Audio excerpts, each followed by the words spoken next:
சென்னை பெருங்குடி மண்டலம் 185வது வார்டு உங்களுடன் ஸ்டாலின் முகாம் நிகழ்ச்சி நடைபெற்றது.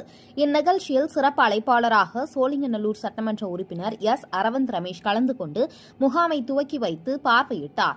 முகாமில் அனைத்து துறை அதிகாரிகளை மேற்பார்வை செய்து பின்னர் பொதுமக்களுக்கு பட்டா பெயர் மாற்று சான்றிதழ், வீட்டு வரி பெயர் மாற்று சான்றிதழ் ஆகியவற்றை பொதுமக்களுக்கு சட்டமன்ற உறுப்பினர் எஸ். அரவிந்த் ரமேஷ் வழங்கினார். எலிசபெத் லீலா என்பவர் கடந்த 10 வருடங்களாக பெயர் மாற்றத்திற்காக அலைந்து வருவதாக ஒரு கட்டத்தில் வெறுத்து போன அவர் அதை கைவிட்டுள்ளார்.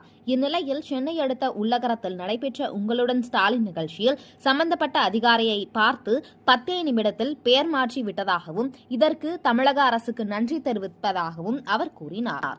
இந்நிகழ்ச்சியில் 185வது வார்டு மாமன்ற உறுப்பினர் ஷர்மிளா தேவி திவாகர், 186வது வார்டு மாமன்ற உறுப்பினர் ஜே. மணிகண்டன், வட்ட செயலாளர் ஜே. திவாகர் மற்றும் கட்சி நிர்வாகிகள், மாநகராட்சி அதிகாரிகள் கலந்து கொண்டு இந்த முகாமை சிறப்பாக வழிநடத்தினர்.